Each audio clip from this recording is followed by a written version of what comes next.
पंपोर के एक बैंगनी खेत में जहां केसर के खेत मनमोहक बैंगनी रंग में रंगे हुए हैं, एक गैर पारंपरिक सफलता की कहानी चर्चाएं बटोर रही है। बलहामा की सानिया जहरा ने अपने परिवार के पुश्तैनी व्यवसाय को एक संपन्न कृषि उद्यम में बदलकर पारंपरिक करियर अपेक्षाओं को चुनौती दी है, जो कश्मीर में उद्यमिता के नजरिए को नया रूप दे रहा है। 2 साल पहले जब जहरा ने मधुमक्खी पालन करने के लिए मेडिकल प्रोफेशन छोड़ा तो कई लोगों की भौहें तन गई। आज वो मधुमक्खी कॉलोनियों के साम्राज्य का प्रबंधन करती हैं, सफल मैनेजमेंट करती हैं, जिससे वो कश्मीर की सबसे कामयाब युवा मधुमक्खी पालकों में से एक बन गई हैं। कश्मीर के केसर के खेतों से लेकर पंजाब के मैदानी इलाकों तक उनकी कॉलोनियां कई राज्यों में फैली हैं, जहां वो अद्वितीय शहद की किस्मों का उत्पादन करती हैं और साथ ही कृषि परागण में भी योगदान देती हैं।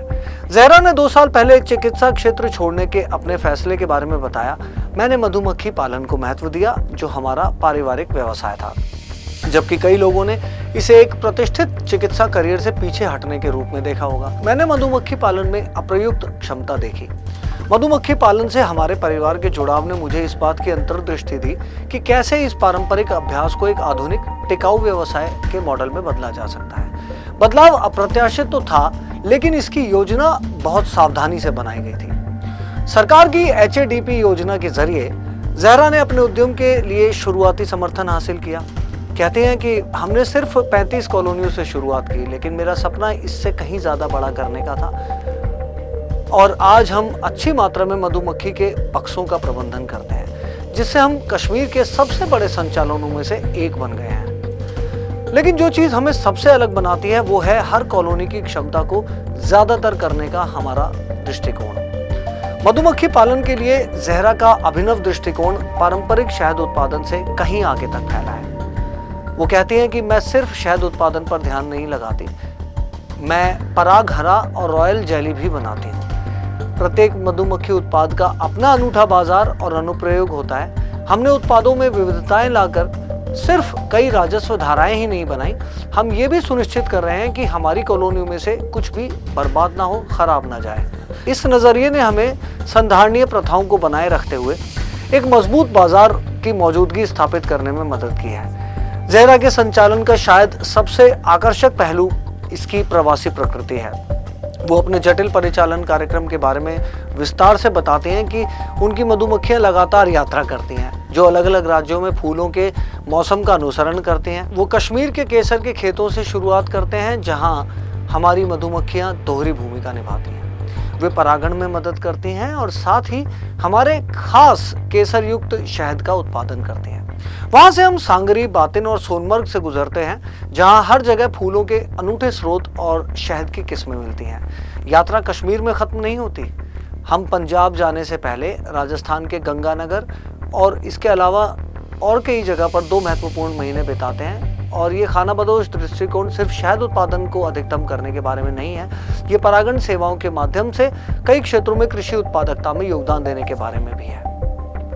कश्मीर में जहां बेरोजगारी एक गंभीर चिंता का विषय बनी हुई है, जहरा एक मार्गदर्शक और प्रेरणा दोनों के रूप में उभरी हैं, खासकर वैकल्पिक करियर पथ तलाशने वाली युवा महिलाओं के लिए। आज के युवाओं में बहुत बेरोजगारी है, वो सोच समझ कर कहती हैं, लेकिन बहुत से लोग ये नहीं समझते कि मधुमक्खी पालन एक व्यवहार्य समाधान प्रदान करता है। ये केवल शहद उत्पादन के बारे में नहीं है, ये कृषि, व्यवसाय प्रबंधन और संधारणीय प्रथाओं को समझने के बारे में है। ये ऐसे कौशल हैं जो जीवन को बदल सकते हैं। उनका एक प्राथमिक मिशन मधुमक्खी पालन उद्योग में प्रवेश करने के बारे में आम गलतफहमियों को दूर करना है। वो कहती हैं, आपको जमीन के मालिक होने की जरूरत नहीं है। ये सबसे बड़ी गलतफहमियों में से एक है जो लोगों को पीछे रखती है। आप जमीन किराए पर ले सकते हैं या इससे भी बेहतर उन किसानों के साथ साझेदारी कर सकते हैं जिन्हें अपनी फसलों के लिए परागण सेवाओं की जरूरत है। शुरुआती निवेश न्यूनतम हो सकता है, खासकर सरकारी सहायता के साथ, जो इसे युवा उद्यमों के लिए एक सुलभ विकल्प बनाता है। ऐसे उद्यमशील उपक्रमों को सुविधाजनक बनाने में सरकारी सहायता की भूमिका को कम करके नहीं आंका जा सकता। जहरा कहती है कि सरकार हमें 80% सब्सिडी देती है। इसका मतलब यह है कि युवा उद्यमियों, खासकर कृषि विज्ञान की पृष्ठभूमि वाले लोगों को शुरुआती निवेश का केवल 20% योगदान देना होगा। ये एक अविश्वसनीय अवसर है जिसके बारे में अधिक से अधिक नौजवानों को पता होना चाहिए और इसका लाभ उठाना चाहिए। स्थानीय कृषि अधिकारी जहरा की सफलता पर गहरी दिलचस्पी से नजर रख रहे हैं। एक अधिकारी ने इस तरह की पहलों को समर्थन देने के लिए सरकार की प्रतिबद्धता के बारे में बात करते हुए कहा, हम शहद के कारोबार को बेहतर बनाने के लिए अनुमति और तकनीकी मार्गदर्शन प्रदान करते हैं। हमारा उद्देश्य लोगों को कृषि के विभिन्न क्षेत्रों में शामिल करना है ताकि वे अपनी आजीविका अच्छी तरह से कमा सकें। जहरा जैसी सफलता की कहानियां हमारे कृषि विकास कार्यक्रमों की प्रैक्टिकलिटी को, इनकी व्यवहार्यता को प्रदर्शित करती हैं और मुझे लगता है कि ऐसे पहलुओं को नज़रअंदाज न करके हमें इनका अनुसरण करना चाहिए, अनुकरण करना चाहिए।